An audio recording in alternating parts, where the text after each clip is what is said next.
ಕರ್ನಾಟಕ ರಾಜ್ಯ ದಲಿತ ಸಂಘರ್ಷ ಸಮಿತಿ ತನ್ನದೇ ಆದಂತಹ ತತ್ವ ಸಿದ್ಧಾಂತಗಳ ಆಧಾರದ ಮೇಲೆ ದಿನಾಂಕ 6-10-2025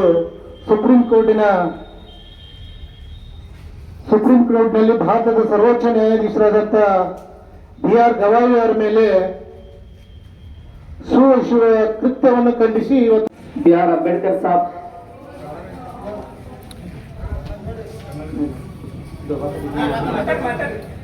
डॉक्टर BR अम्बेडकर साहब का जो नहीं वो हमारा नहीं।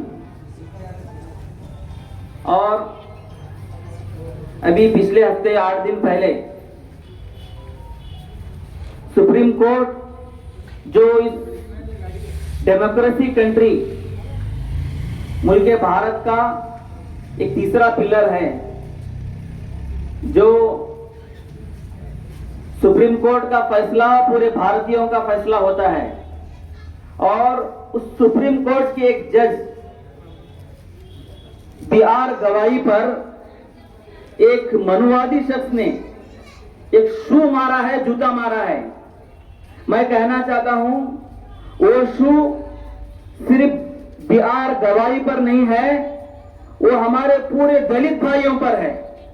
और वो शू जो फेंका गया है वो हमारे संविधान पर फेंका गया है।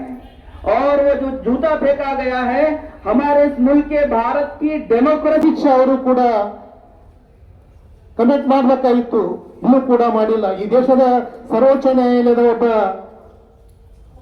ಮುಖ್ಯ ನ್ಯಾಯಮೂರ್ತಿಯಾದಂಥ BR ಗವಾಯಿ ಅವರು ದಲಿತ ಅದಾನನ್ನೋ ಒಂದೇ ಕಾರಣಕ್ಕಾಗಿ ಇವತ್ತು ಆ ವ್ಯಕ್ತಿಯ ಮೇಲೆ ಯಾವುದೇ ರೀತಿ ಇನ್ನೂ ಕಾನೂನು ಕ್ರಮ ಆಗಿಲ್ಲ।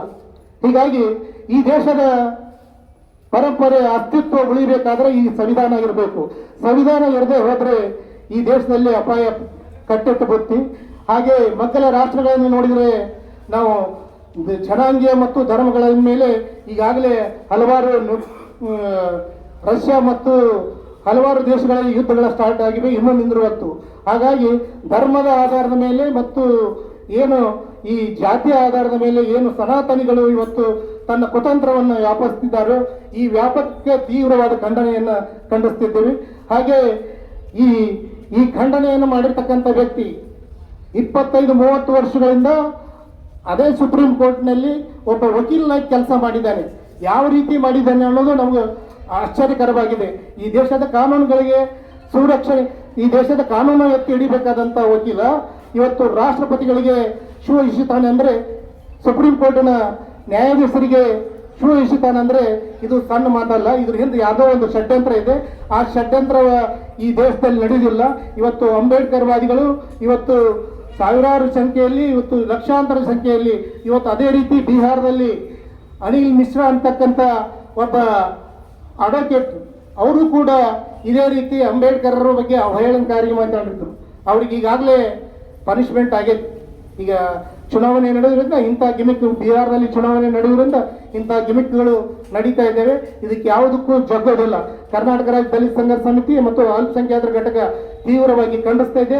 ಈ ಕಾರ್ಯಕ್ರಮದಲ್ಲಿ ಹಲವಾರು ಜನ ಅಲ್ಪಸಂಖ್ಯಾತರು ಮತ್ತು ದಲಿತ ಮುಖಂಡರು ಕೂಡ ಬಂದಿದ್ದೀರಿ। ಈ ಘಟನೆಯನ್ನು ನಾವು ತೀವ್ರವಾಗಿ ಖಂಡಿಸಿ ಘನವೆತ್ತ ರಾಷ್ಟ್ರಪತಿಗಳಾದಂಥ ತಾಲೂಕು ದಂಡಾಧಿಕಾರಿಗಳ ಮುಖಾಂತರ ರಾಷ್ಟ್ರಪತಿಗಳಿಗೆ ಮನವಿಯನ್ನು ಸಲ್ಲಿಸ್ತೀವಿ। ಈ ದುಷ್ಕೃತ್ಯ ಈ ರೀತಿ ಆಗಬಾರ್ದು। ಈಗಾಗಲೇ ಆದಂಥ ಘಟನೆಯ ಬಗ್ಗೆ ನರೇಂದ್ರ ಮೋದಿ ಅವರು ಏನಾದರೂ ಉತ್ತರ ಕೊಡ್ತಾರಾ, ಅಥವಾ ಅಮಿತ್ ಶಾ ಅವರು ಉತ್ತರ ಕೊಡ್ತಾರಾ, ಅಥವಾ RSS ದವರು ಏನಾದರೂ ಹೇಳ್ತಾರಾ?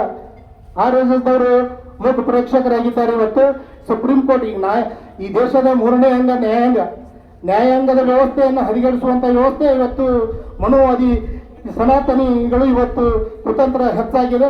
ಹೀಗಾಗಿ ನಮ್ಮೆಲ್ಲರ ಹೊಣೆ ಸಂವಿಧಾನ ರಕ್ಷಣೆ, ಸಂವಿಧಾನ ರಕ್ಷಣೆ ಮಾಡಬೇಕಾಗಿರುವುದು ನಮ್ಮೆಲ್ಲರ ಕರ್ತವ್ಯ ಅನ್ನುವಂಥ ಮಾತನ್ನು ಈ ಸಂದರ್ಭದಲ್ಲಿ ಹೇಳಿ ನನಗೆ ಮಾತಾಡೋಕೆ ಅವಕಾಶ ಮಾಡಿಕೊಟ್ಟ ಎಲ್ಲ ನನ್ನ